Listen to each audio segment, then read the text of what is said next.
Good morning. Hope everybody enjoyed the morning video. Like I said, we're trying to get another step to the process, man. This is where we're manning the fuck up, guys. Yo, what's up? Official Cali boys in the house, man. What's good? What's poppin'? What's going on?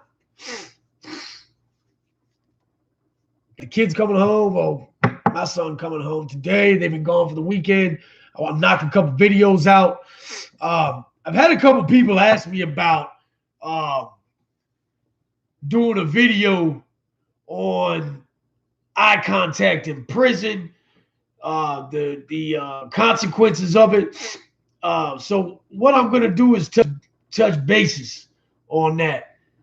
Darnell, you are a wild motherfucker, man. I don't know what's going on with you, but you say some wild shit. Cindy, what's up? Capo, what's up? Eric, good morning.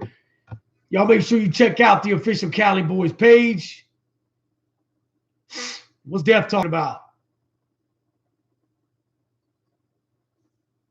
So, eye contact in the penitentiary. All right. This can be perceived in so many different ways, man. It can be very detrimental to your health, to your safety. And you might not even, because people out in the real world, they got a fucking staring problem, right? I walk into a Wawa's. What type of looks do you think I get? I get some fucking looks. You know what I'm saying? I get some fucking crazy looks. So in the penitentiary, you're not going to want to make a lot of eye contact. You're not going to want to make people feel uncomfortable in any type of way, any form of fashion, because it will get you fucked up ASAP, okay? Now, listen. Out here in the real world, we talk to each other. We look each other in the eye. We shake hands like men. If you walk into a prison setting and you're looking someone dead in the eye, it's only going to mean a few things. It's either going to mean you want to fight. It's going to mean that you have business with this individual. It's going to mean you want to fuck. It's going to mean things that are negative. Okay? Unless there's a reason why you are directly looking at this individual. Something else that people forget. When you walk by, when you're on a tier, and you're walking down that tier, you cannot look into another man. You cannot look into another man's cell. If I'm sitting there on my rack and I see somebody walk by and look directly into my cell like that, you want to steal something or you want some smoke, you want the fucking wreck. There's something that you want inside my hut because there is no motherfucking reason why you should be looking in there. So I cannot stress enough, if you find yourself in a prison or even county jail situation, you have to be respectful of other people's houses. Now, in a dorm, it's the same principle. And you think it's funny and you think it's extra and over the top, and it fucking is. Prison is exactly that. Everything is extra. Everything is over-exaggerated. Okay, because it's all about respect. Because nobody can perceive you as being a punk. Nobody can perceive you as being soft, blah, fucking blah. Okay? So if you're walking through a dorm and you got racks on either side, you got racks on both sides here, and you walk by a man's cut, we call it a cut here in Virginia. It's your cut. You go in, you cut in. So if I walk in, I look like that, it's the same thing. He's going to be like, what the fuck are you looking at in here, bro? Okay, so the principle is just look forward. Look forward, man. Don't ever fucking turn your head like this. Okay? Good to see Cindy in here. Cindy, I was worried about you.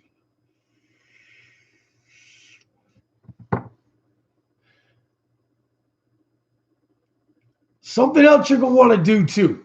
If you're in, especially a cell situation, most prisons nowadays, new prisons, they don't have the bars like you see in the fucking movies, the old Shawshank Redemption, the San Quentins, and all those places. Newer prisons have a door. Newer prisons have normally the ones I've been to have a slim window, right? This wide. And at some prisons, they don't even have glass in that window. So it's just an open slot.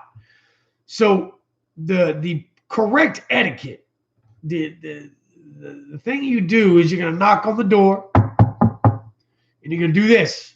So they see your hand outside the window. If nobody answers, right, you knock again. Never just look in there. You don't know what's going on in there. It ain't none of your fucking business what's going on in there. Never worry about what the hell another man is doing in the penitentiary. Shouldn't do it out here. Motherfuckers should mind their own business out here, but they don't.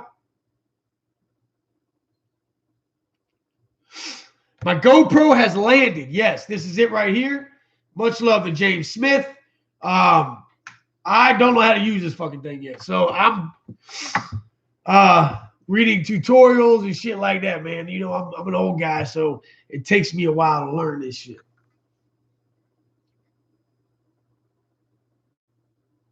What's up? What's up, Paul, Justin?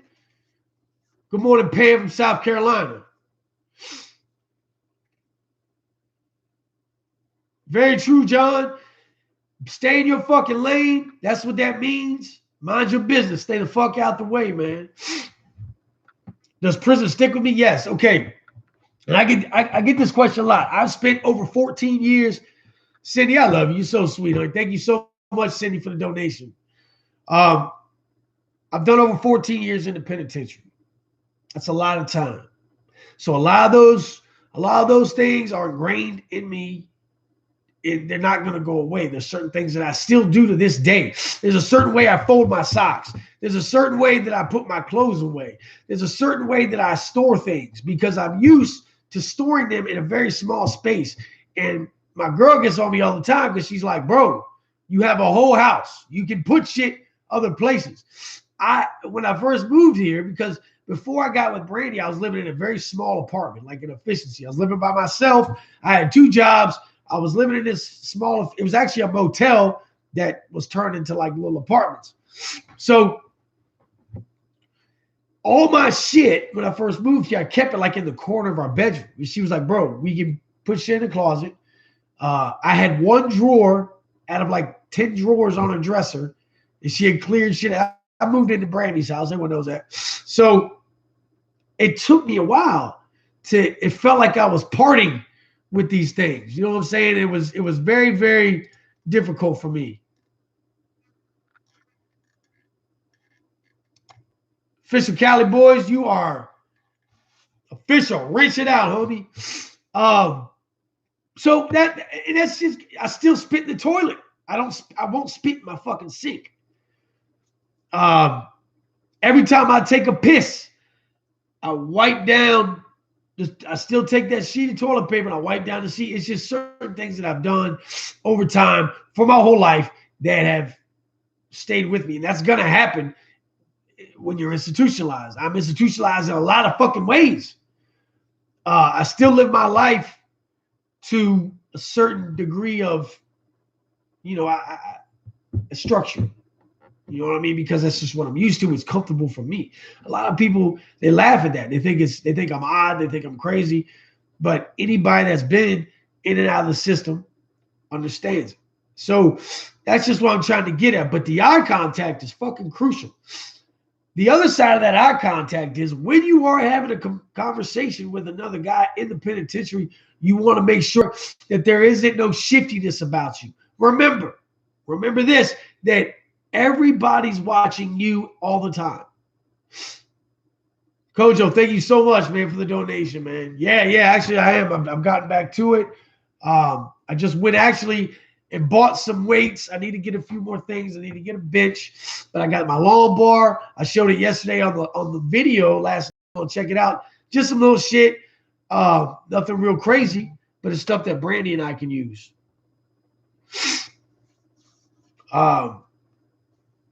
So yeah, we got this, man. We're getting it together. We got the resistance bars and shit. I'm not see one thing about it is that the heavy weights as I'm getting older, I'm 41.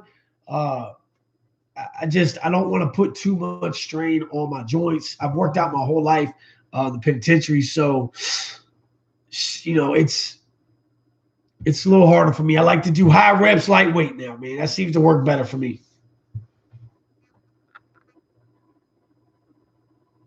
Always, dude. Justin Case is the man. I fuck with Justin tough, man. BLCOG. But yeah, when you're interacting with individuals in prison, man, you stand straight. Your eyes don't go all over the place because that is a sign of shiftiness, man. Like that's a sign of you got something to hide or you're anointed out about something, and it. First and last, Tigger. First and last, my brother. You already know. Has Brandy ever put me out? No. I said I was going to talk about this before. So when I first moved here, I was single before I moved here. Like we got together, moved in pretty fast. We did this all in about a month, her and I.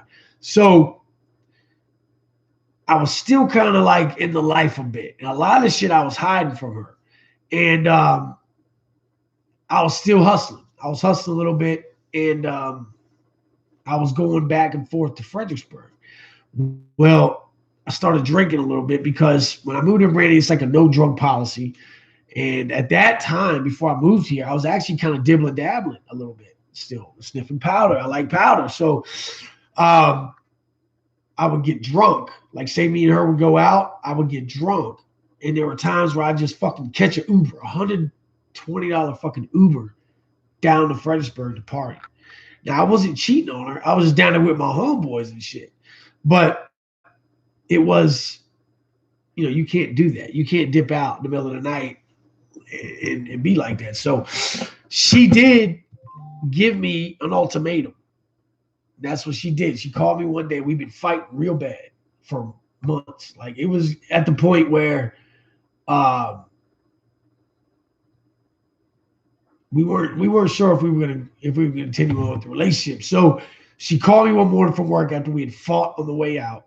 And she said, look, dude, motherfucker, you have got all these demons. I get that. I'm willing to ride this shit out with you. But you've got to fucking figure it out. Like, you can't just keep acting out and doing wild shit and thinking that I'm just going to stick around for that. I made up my mind, man. I made that decision to say, you know what? I'm going to fucking fall back from all that bullshit. I'm going to grow the fuck up. And that's what I had to do. And when you come home from prison, a lot of times you get this mentality like, I just missed 5, 10, 15 years of my life. I want to get it in. I want to party. I want to fucking do things. Da, da, da, da. Well, that's what I was doing. And if it hadn't been for her, I'd be fucking back in prison or dead. Straight like that.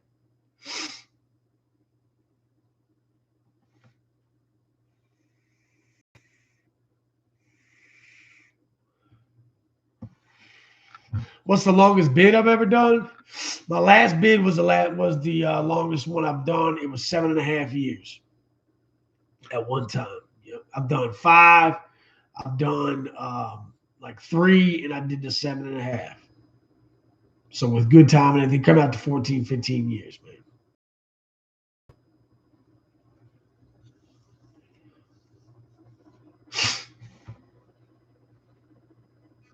Appreciate that, Cali Boy. Y'all check Cali Boys out, man. They got a cool page, dude. They really do. I need somebody to help me with some music, man. I want to get this music shit out. I want to do some music shit, and that's what I want to do. Now, I'm going to tell y'all a story about this eye contact shit. So I was at a prison called Southampton, right? Southampton was gladiator school, man. It was all youngins. It was fucked up. It was old. It was cold. It was hot, vice versa. Wasn't no AC and none of that bullshit.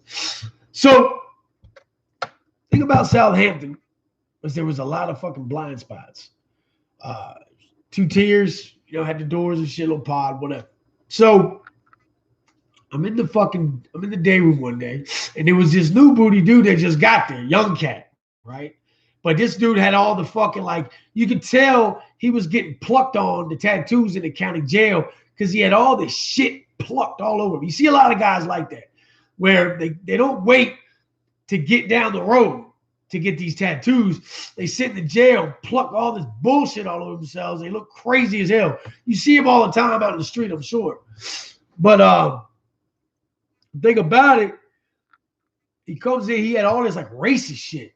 And this was back in like the 90s and early 2000s. So that shit was, he had a lot of 5%ers. We didn't have a lot of gangs back then, but there was this group of Islamic guys, but they were calling themselves 5%ers, God bodies, right? They fucking hate white people. Hate us. I mean, call us white devil, you know, listen to Malcolm X, all that shit, right? So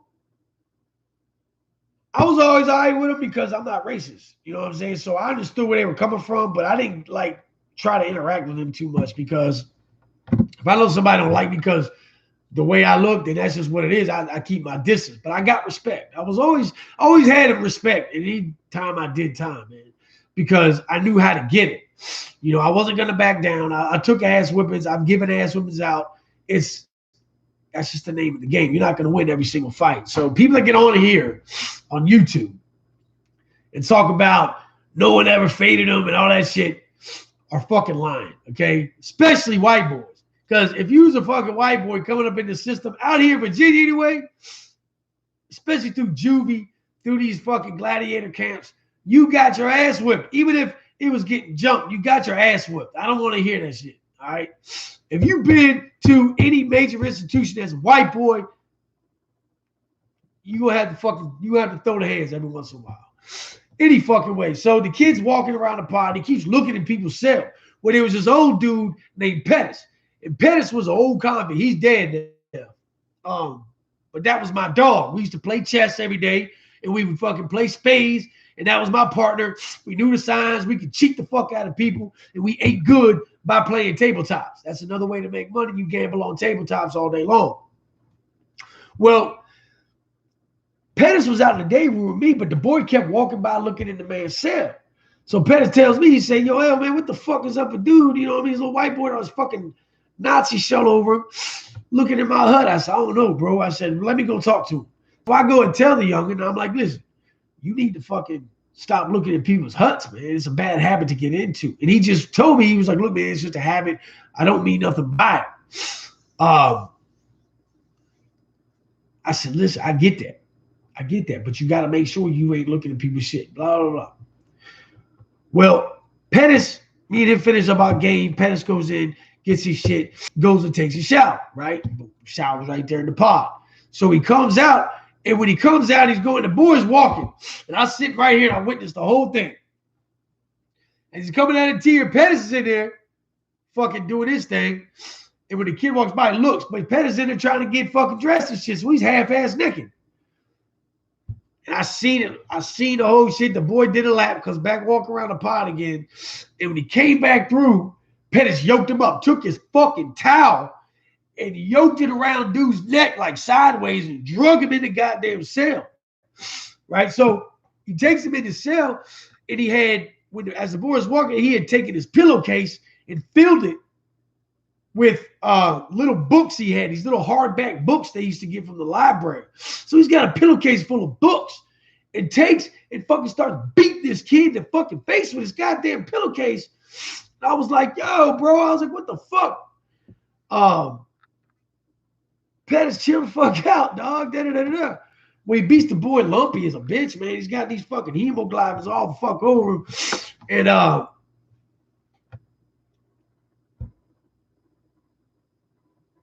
so the kid comes out, and I walk immediately over there because I fuck with Pettis. And like the dude was young, I was trying to school the kid, but he just wasn't listening. So I take the kid back to his hut, and I kind of push him in the cell before the CO gets in. I'm like, look, motherfucker, I told you that was going to happen. So this shouldn't be a surprise. And I said, you're not going to go over there and fucking tell on the man, because then you make all of us, all the white boys, look bad. Because there wasn't but about 5 of us in there. So he sits down, he wipes himself up, and he assures me he's not going to go tell the CO. Well, because of how he looked, and he had all these See, a lot of these kids come out from the mountains, these white dudes. They come down from the mountains and they're not around a lot of different ethnicities, you know what I'm saying? So they're not around black folks, they're not around Spanish people, just around a bunch of hillbilly white people. So they can function in those jails with all this shit tattooed all over them. And these older guys will talk these kids into fucking believing this bullshit, this Nazi shit. And then they get down the road and they realize, oh fuck, I got this fucking basically all these targets tattooed on me. Well, as we go lock down for count, right? Pettis still the CEO. I'm like, all right, Pettis, my holler, blah, blah. When the COs come around to count, I see the CO stop by the youngest cell and he's like at the door, he's listening to him. And I went to the door, I was like, don't fucking do it. Don't fucking do it. And the CO walks off, blah, blah. And normally we come right out after count, 30 minutes to an hour, but we sitting in there late. I already knew what time it was. Next thing you know, you hear the fucking door pop, and here they come. The little goon squad comes walking in. They tell Youngin, pack it up. So Youngin rolls it up and carries his fucking property along with his vagina straight out the fucking front door. Pettis laughing his ass off. But this is what I'm getting at with the eye contact, with tattooing stupid shit on your fucking body. Think about, and it's something that they say in recovery shit. Play that tape all the way through. Play that fucking tape through. Do you really want to have a big goddamn swastika on you for the rest of your life? Do you really want to go down to a fucking level 4 prison with all these gangbanging goddamn Crips, Bloods, Muslims? With that shit on you, man, it's not safe. Do you want to go back out into the world and try to get a fucking job? How are you going to go to, I see dudes with this shit, blasted swastikas all their neck and face. No, they don't give us any type of Suboxone or methadone in Virginia, man. They don't do that shit. That's dead.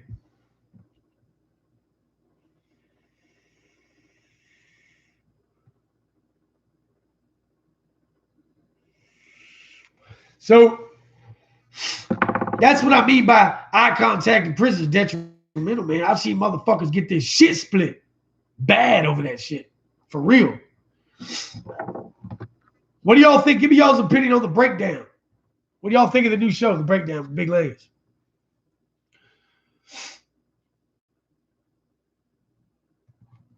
Can I do 7 years? But yeah, look.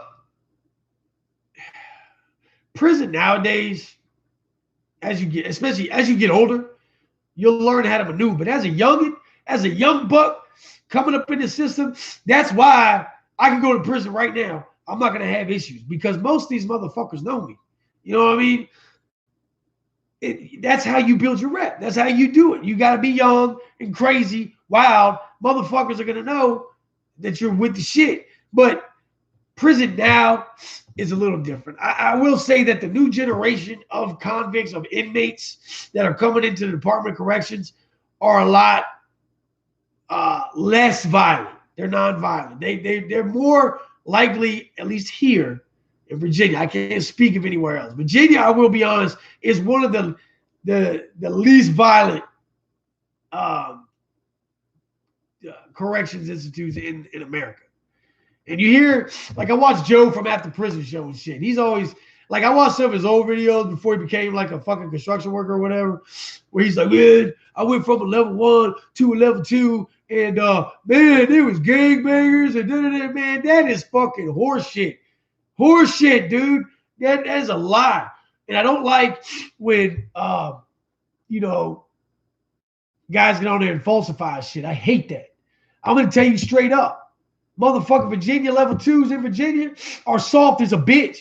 There's nothing but fucking rats and chomos and fucking there's a few thorough motherfuckers, but we don't last long. If you with the shit and you get sent to a fucking level 2, you're not gonna make it. The first fight you get into, or the first time they come to your hut and they find gang paperwork, you're gone, dude. You're getting the fuck out of there. They're going to send you to Greensville, Green Rock, Pocahontas.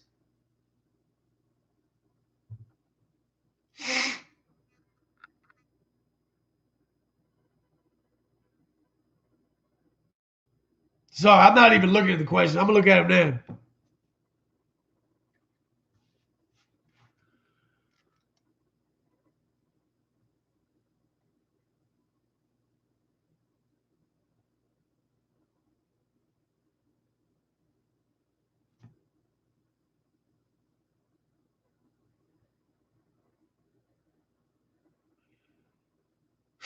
Is it baseline speech? Is it true that we slept with female CEOs? Yes, it's very true. The female CEOs do give up the fucking cheeks. Damn, we about there, man. I might get 100 in this live. Jesus Christ, this is hard for me to catch 100. Good to see y'all. But yeah, we do bust cheeks on the female CEOs in there, man. Not all of them, but I don't care how determined a female is to do her job. If you put different sexes together, there's going to be attraction. What the fuck do you think is going to happen? You have female CEOs that come in there 18, 19 years old. These girls are girls. They're not even women yet for real. You know what I'm saying? They're coming in there and they got some older dude that's jacked up. Dudes out on the street ain't really looking like that. You guys got to remember that we look good. We talk good. You know what I'm saying? They're around us all day, so we have time to manipulate. We have time to flirt. Where a lot of women don't get that on the street. A lot of guys out here are just like, yeah, what's up, trying to get the ass. Well, we know we're not getting the ass off break. So we will take the time to say the things that a female wants to hear. We will listen to what they say and hang on every word, and we will use that later on. It is a game of manipulation. Please understand this, and please know that the cheeks are getting fucking smashed in the penitentiary. Best believe that shit. Then after you start smashing, then they gonna bring the sack. And once they bring the first sack in, you got them. Because even if they say they don't want to do it no more, all you gotta say is, bitch, I will fucking tell. I'll tell. So bring that shit in. You know, you ain't gonna tell, but you'll tell that bitch you will.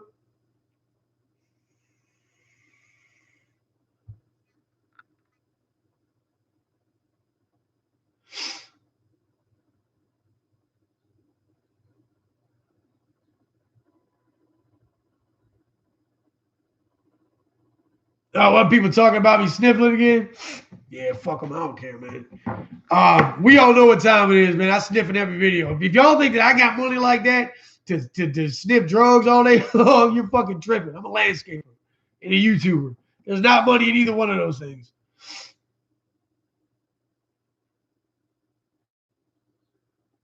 Hey, what are y'all doing today? Y'all talking shit to each other, man. Appreciate that. Fuck with it. Much love, man, to the BLC. Okay, how much is a cell phone? Okay, so here's the thing about the cell phones.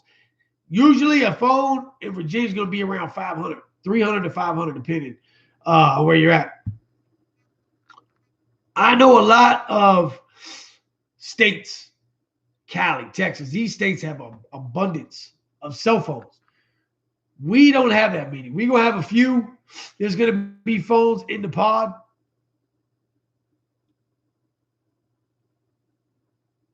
But it's not going to be a whole lot.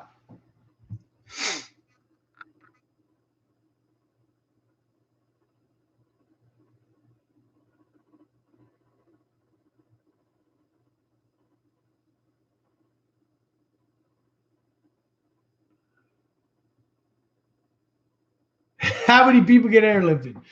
I've seen a couple people get fucking airlifted. I mean, in Virginia, like I said, there is not a lot of stabbings. When somebody gets stabbed, they lock that shit down for fucking a month at least. You're getting locked down. So we try to stop. We try not to stab each other for real. And here's the situation too: is that on our higher levels, and I don't know if this was done like intentionally, but it does lower the violence level because they got guys like when I went to fucking Red Onion, I only had like 3 years left. 3 years. when I went to Sussex, I only had like 2 years left. So these are 5s and 6s. These are the highest levels we got. They are sending people to these high institutions with 2 years, 3 years, 5 years around all these guys who got life and shit, serial killers and shit, gang members, whatever. And they put them right, they house them right there with them. That's how fucking crazy it is. Now, the thing about that is it does lower the potential in a sense for violence because you don't have so many violent people there. But the problem you have is that some of these guys that are doing life sentences don't like seeing these guys go home. So they're going to fucking go out on them. They're going to try to do shit to them. They're going to try to fuck them up. And that's irresponsible, man. You can't fucking do that.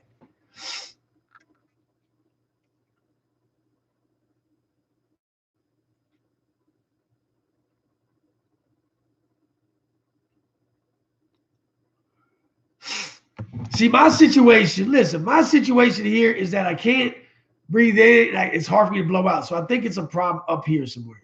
That's why I'm always sniffling. I mean, come on, dude. Do I look like a fucking junkie? Get the fuck out of here, man.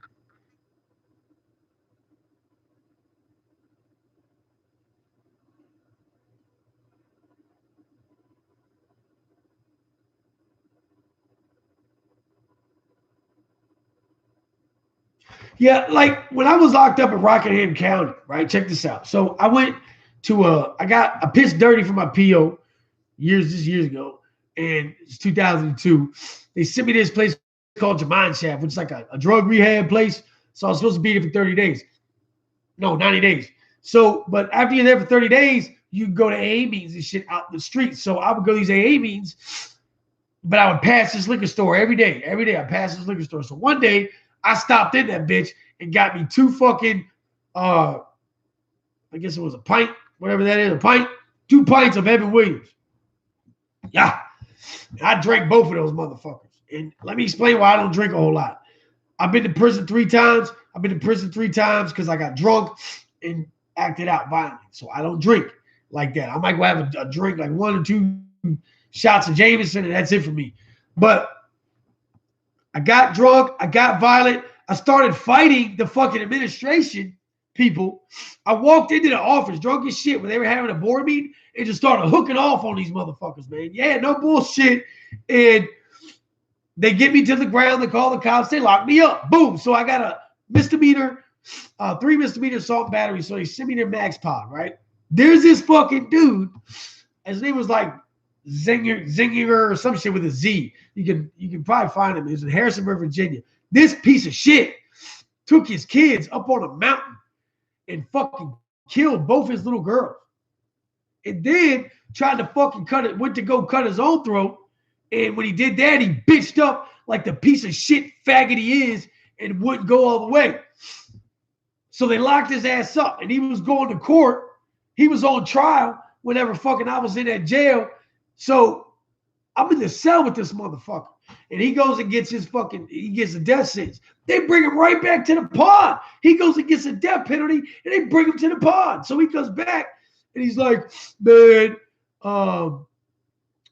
this is crazy. You know, I can't believe they gave me the death penalty. Oh my God. Oh, it's so terrible. And we were all like, fuck you, dude. Are you serious? You lucky we don't fucking kill you. But it was the point that I'm trying to make is that I'm in like some misdemeanor assault bullshit, but you in there with this guy who's capable of fucking killing people. He killed his own kids. He's definitely capable of killing somebody else. Have I ever knocked out my PO? Fuck no. I'm nothing but respectful to my PO.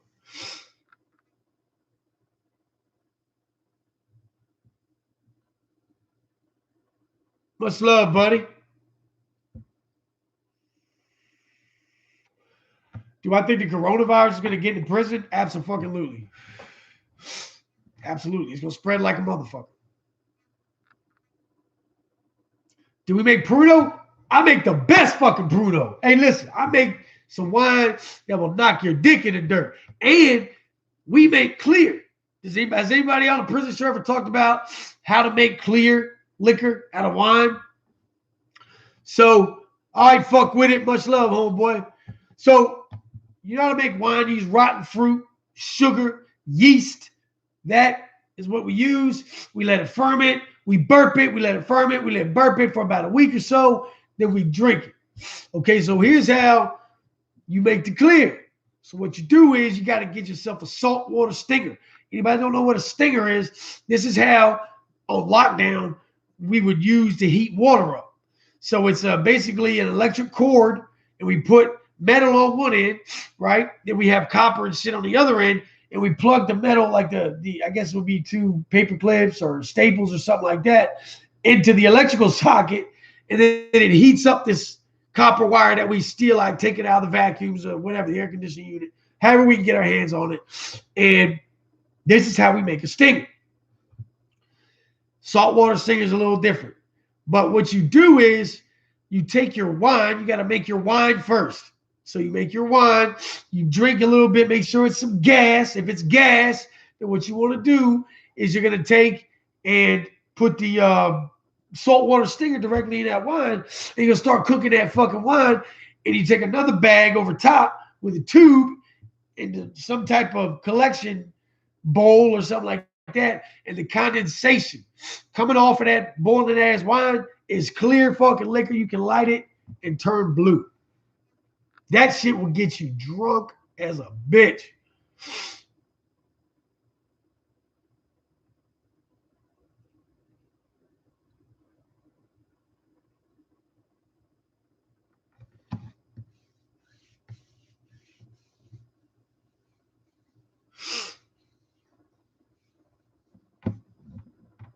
It tastes, honestly, it tastes like tequila to me is how it would taste. I mean, I would sell, here's the thing, I would sell a peanut butter jar of that for up to $50.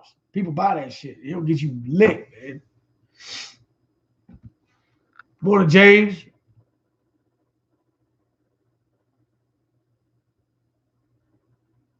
Okay, some boxing Wayne. Yeah, pretty much it's like the shit they do on that show, man. It's just making white lightning.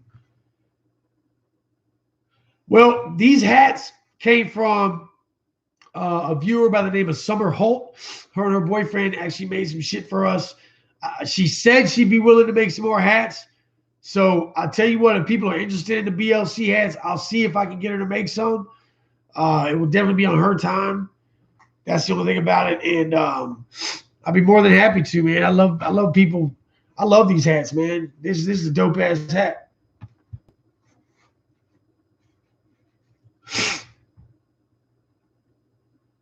Yeah, I got a real job, man. I'm home today. I got my kids are coming back. They've been with their grandparents. We can't really leave them here all by themselves. They're not old enough yet, so took the day. Probably have to work Saturday.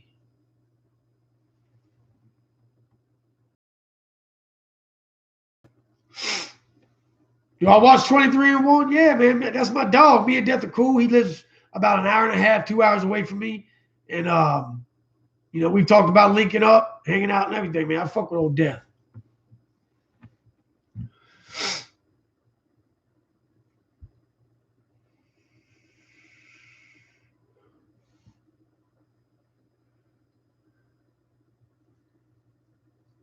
What is that, Jason Miller? I don't know what a monocle is.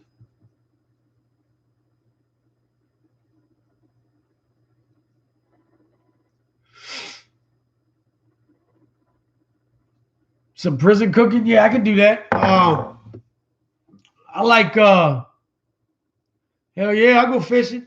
I like to make the sweet rolls and shit. So I'll show y'all how to do that. I know a lot of people have done the pizzas. I've seen the soup thing, all that.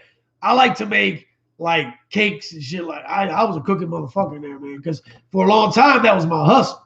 I didn't have money coming in, so that was one way I stayed. Yeah, y'all here with that bullshit in the comments, man. Fuck that. We ain't doing that, man. Appreciate that, Dr. Longbeard. Let them know what time it is at the BLC, man. We are no toleration for that bullshit in here, man. We try to keep it respectful because that's the way you grow. Being disrespectful and taking it all the way back, all the progress that we made, all the drive and discipline we've done here to try to be better individuals goes right out the fucking window right out the window when you resort to that type of shit. So please don't do that shit.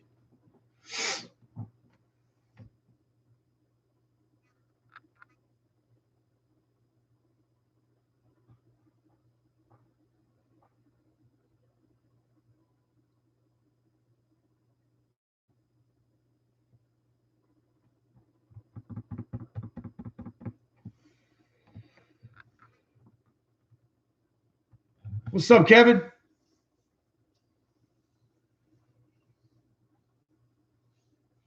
Yeah, we know the internet's made for trolling, man. But dude, what's the point of it? What's the point of it right here? That's what I'm saying. There's no point. If that's the best thing you got to do, dog, then I feel bad for you, for real. I feel real bad for you.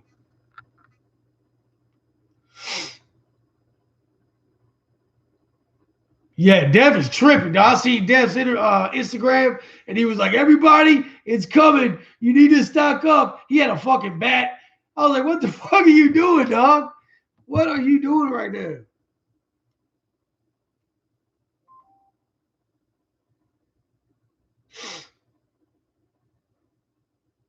So do y'all remember G? Y'all that was in the live, the interview we did from the California Department of Corrections? Well, he just hit me up and said, I know y'all remember he was sick. He had the bronchitis and shit like that.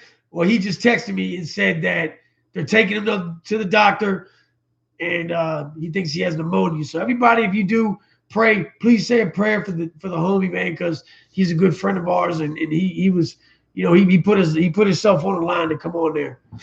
And yeah, I've seen a couple people since then. Savage Studios did an interview with a guy that's locked up. Just there's been a couple people that have done it since then.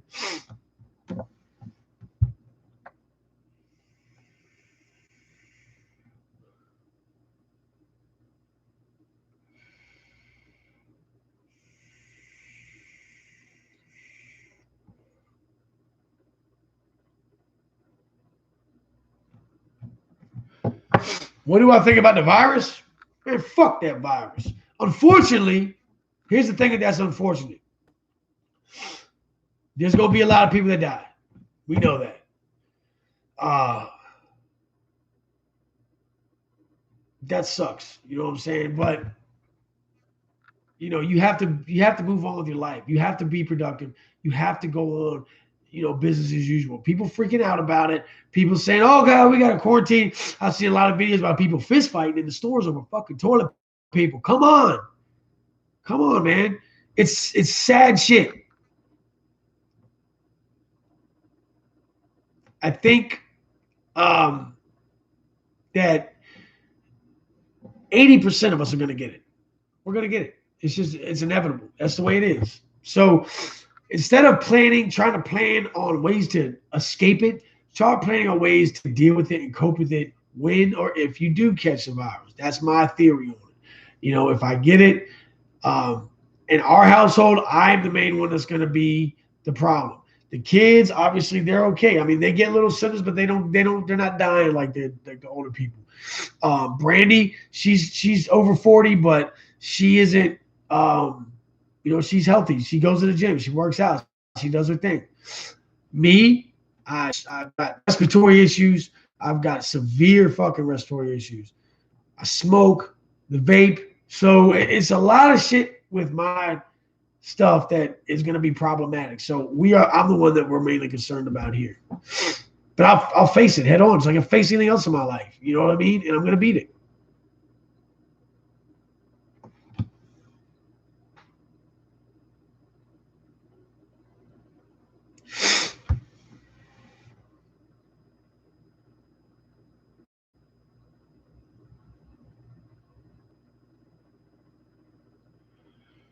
So we'll go ahead and get up off here, man. No sense in carrying this on, man. I'm glad we got to tell a little story. I'm glad we talked about the eye contact in the penitentiary.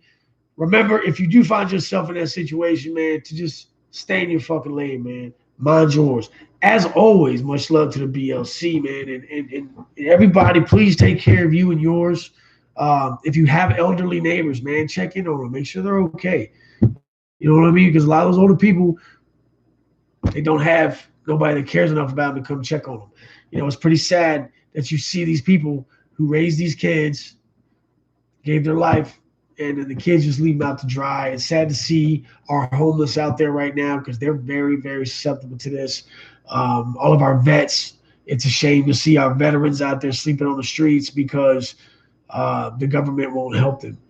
And, our kids that are out of school, some of them don't have much at home to eat. So if you know somebody that's struggling financially, for whatever reason, it ain't about the parents, about the kids. Make sure if you can to help and try to give a little bit if it's necessary, man. We all have to work together to beat large situations like this.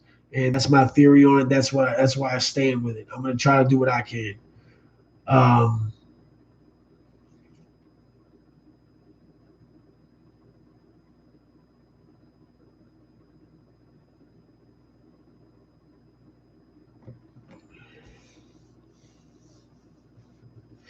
Good shit. Grind and Shine Recovery, man. Y'all check him out. We're thinking about, I think I'm going to do an interview with him coming up, man. Maybe today if he ain't doing shit. Hit me up. He was actually really cool. I talked about this yesterday, man. He did an awesome thing. He heard that I guess he had heard it, that I was going to invest in a new punching bag and speed bag and all that shit, but I was going to take that money and donate it to the food banks around here and try to help out with some struggling families. And he hit me up on Instagram and said, bro, I got some bags you can have, just pay for shipping. So that was dope as fuck. I appreciate that, man. That's much love. And as always, much love to the moderators. Thank you very much for your help today with these new trolls. There's always going to be trolls. That's why they're trolls. They populate like cockroaches. We should call them cockroaches. That's what we should call them. That's what they remind me of. But stay up, stay out. As always, stay sucker free. You know what time it is. Check the sucker free merchandise out, man. I'm actually creating a new shirt. It's going to say either SFA, sucker free apparel, or the straight sucker free. But on the back, it's going to say man the fuck up, because that's what we're doing at the BLC. We're man the fuck up around here. Make sure you toe the line. Make sure you face whatever fears you have. Face those fucking demons. Face those obstacles. Face the consequences. And then when all smoke clears, you can face yourself, man. You can love yourself because you knew you tried the best that you could. You did the best that you could. And you endured. So, as always, man, I love each and every one of y'all. Hit me up on Instagram if you have a one-on-one situation you need to discuss, man. It was great chopping it up with y'all. And be safe out there. Try not to get that shit. If you do, lay it down, press your fucking bunk. We will see y'all later on.